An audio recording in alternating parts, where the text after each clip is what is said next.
ఆంధ్రప్రదేశ్ ఉప ముఖ్యమంత్రి, జనసేన పార్టీ అధినేత పవన్ కళ్యాణ్ తన బాధ్యతల నిర్వహణ విషయంలో ఫెయిల్ అవుతున్నారా? ప్రభుత్వ వ్యవహారాల్లో సీరియస్గా కనిపించట్లేదా? కీలకమైన శాఖలకు బాధ్యత వహిస్తున్నప్పటికీ ఆయన పూర్తి బాధ్యతారాహిత్యంగా సాగుతున్నారా?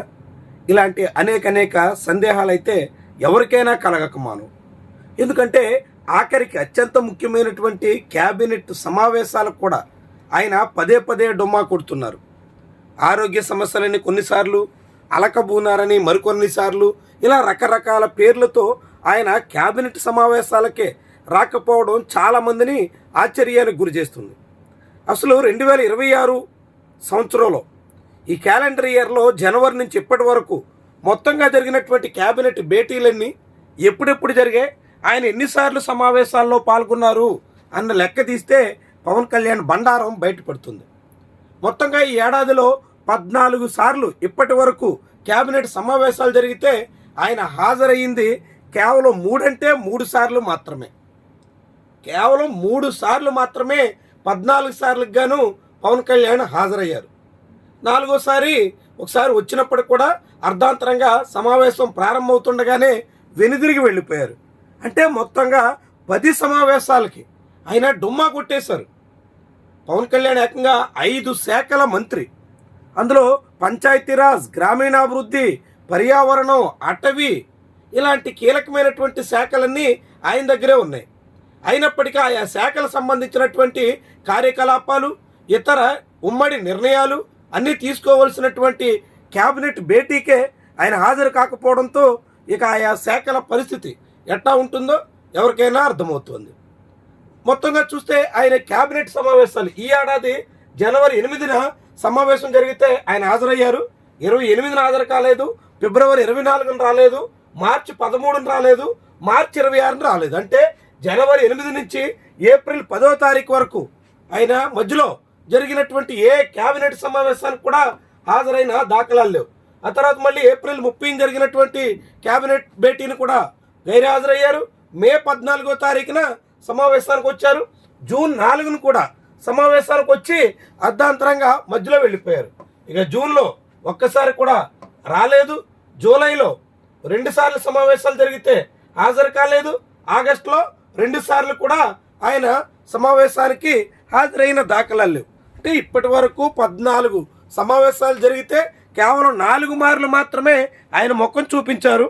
3 సార్లు మాత్రమే నిర్ణయాల్లో ఉన్నారు. ఎందుకు ఇలా జరుగుతుంది? చాలా ముఖ్యమైనటువంటి పరిణామం. అయితే ఈసారి వర్షాకాల అసెంబ్లీ సమావేశాలకు కూడా ఆయన పూర్తిగా డొమ్మా కొట్టేశారు. ఆయన శాఖలకు సంబంధించినటువంటి ప్రశ్నలు వచ్చినా, కాకుంటే ఆయా శాఖల కొత్తగా బిల్లులు రూపొందించాల్సిన పరిస్థితి వచ్చినా వాటన్నిటి బాధ్యతను నాదెండ్ల మనోహర్ తన భుజాల మీద వేసుకున్నారు. అటు అసెంబ్లీలో, ఇటు మండలిలో 2 చోట్ల కూడా కొత్త బిల్లుల్ని స్వయంగా నాదెండ్ల మనోహరే ప్రతిపాదించాల్సి వచ్చింది.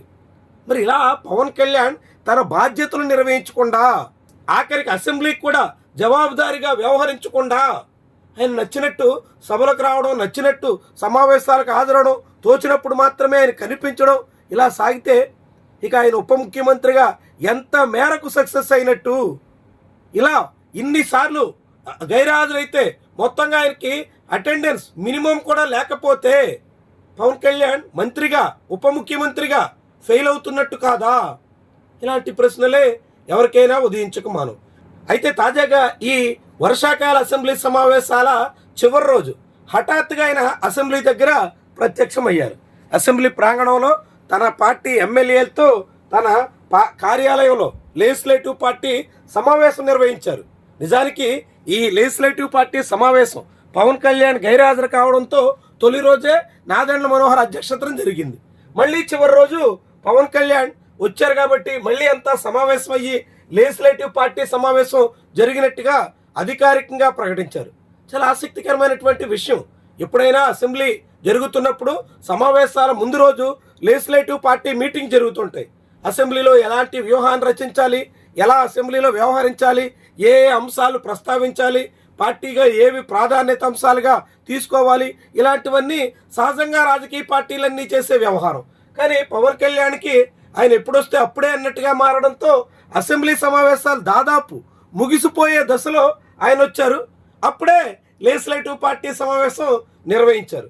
ఈ సమావేశంలో ఆసక్తికరమైనటువంటి అంశాన్ని స్వయంగా పవన్ కళ్యాణ్ ఈ ఫోటో పోస్ట్ చేస్తూ లెజిస్లేటివ్ పార్టీ సమావేశంలో రాబోయే స్థానిక సంస్థల ఎన్నికల మీద అంతా కలిసి లోతుగా చర్చించాం.